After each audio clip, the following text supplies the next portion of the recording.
Hello again, everyone. For this mini lesson, we will be focusing on antonyms, how two different words have completely opposite meanings. An example of that is happy versus sad.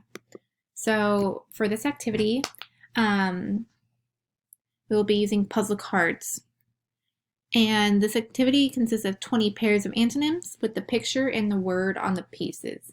These puzzle pieces can be bought on Amazon or made from scratch with various materials or on the computer and cut up and laminated. The student will patch up the different pairs of the puzzle and their opposite counterpart. The pieces all have images and text, so the students will be visibly able to see the differences and connect the visuals with the words.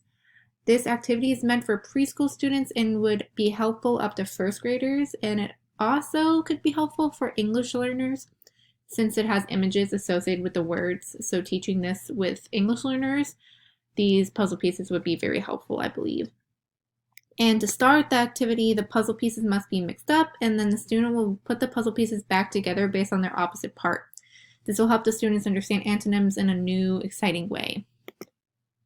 And this activity would be best used in a small group pairs or alone, since the students need to use this activity hands-on.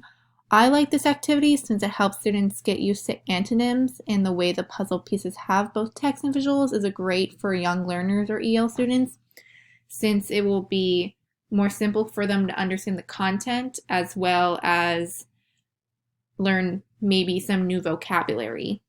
It would be very useful for literary centers and small group activities, I believe, because students have to be hands-on with this activity to actually get the knowledge and have it be successful, because if it's just done as a whole group, they won't be able to use their hands and actually manipulate the items. So that's why I think pairs, small groups, or on their own would be best when using this activity.